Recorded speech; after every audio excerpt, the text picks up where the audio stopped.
Lisa Livingston is an Employment Services Manager with March of Dimes Canada.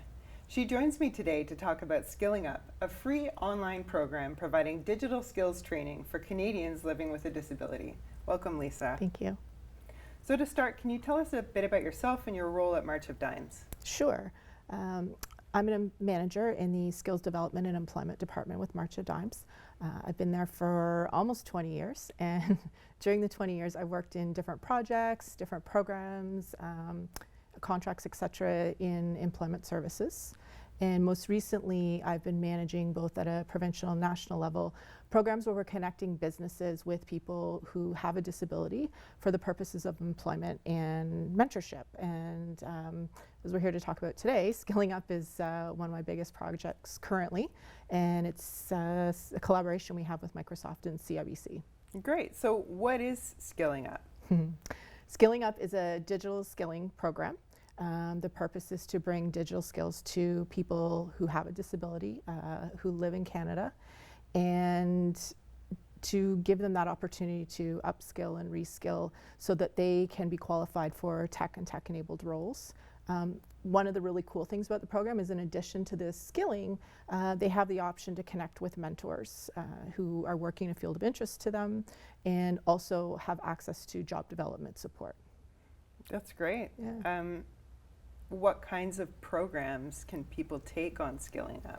So we call them pathways, Okay. and they can take a look through and decide where they need to start, so it's at their needs.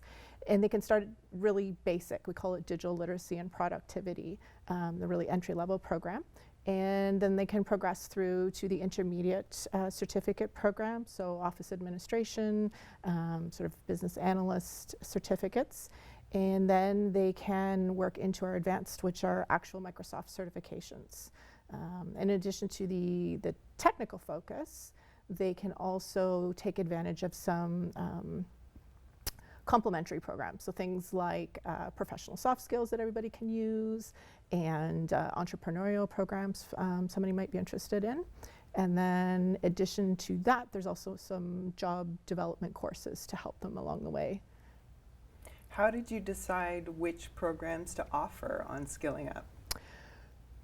It was in conversations with Microsoft. So SkillingUp is actually part of a global program, a bigger program, Microsoft's Global Skills for Jobs.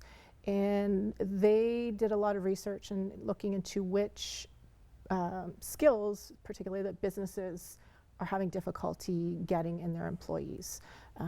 So they sort of did some of the groundwork for us and narrowed it down and gave us a list to choose from so that we could be providing skills that are in demand to employers. Okay, great. Yeah.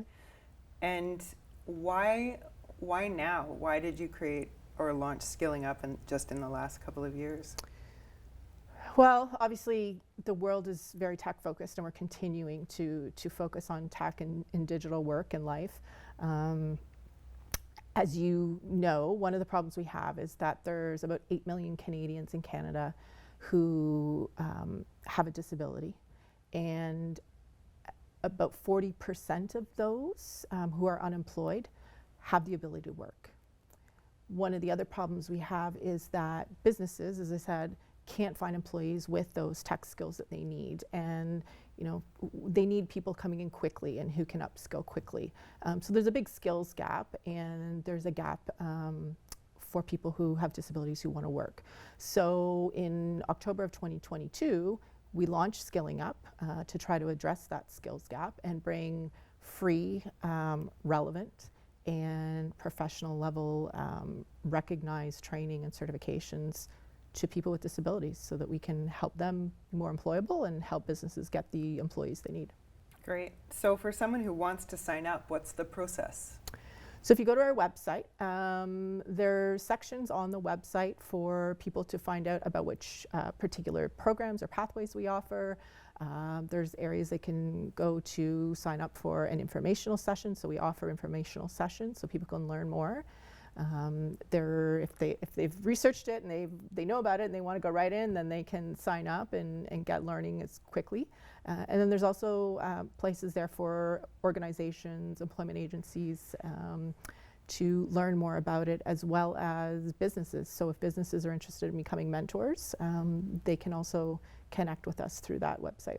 Oh, great. So for the mentorship opportunities, what sectors are you looking for, or what do you already have? Yeah, so the program is tech focused. Okay. However, as you know, pretty much any job now requires tech and digital skills. So if a company is interested in participating, chances are they'll have a role that we can connect with and connect a learner with. We've got people from Canada Revenue Agency, Canada Space Agency, PeopleSoft, Microsoft, obviously. Excellent. Yeah. So some big names. yeah, and a lot of different positions. As I said, it's really about having those conversations with people, and everybody has something that they can give and share that people can learn from. That's great. So what are the biggest barriers you see when it comes to accessible work, especially as it relates to tech? Access. Tech is not cheap, right? So access on different levels. First and foremost is getting access to the devices and the technology. And so whether that's hardware, I mean, you're looking at $1,200 to buy a phone or, you know, a laptop, et cetera. And families who, you know, have family members with disabilities are often struggling already to meet just with the basic needs. So to be able to go out and purchase the technology for learning, for working, et cetera, can be very challenging. In some cases, it's not an option. The other thing is just getting access to the software to make their tech accessible, right? There's tech can be made accessible, but again, there can be costs to that. The other part of access is access to education. Traditional education is very expensive, which is one of the nice benefits about the SkillingUp, is because we're taking material and skills and knowledge that's been created by professionals. It's definitely not something I'm creating, but creating by professionals. You know, it's Microsoft certifications, it's industry recognized, so it's free. So that makes, you know, reduces a bit of the access problem there. The other thing too is internet. You know, you veer too far off a 400 series highway, and internet can be very spotty. Yeah. So that's also a challenge for people, is being able to access things on the internet for learning, for working, etc. Okay, well, thank you so much, Lisa, for coming in today to tell us more about this great opportunity for people in Canada. Yeah, thank you for having me.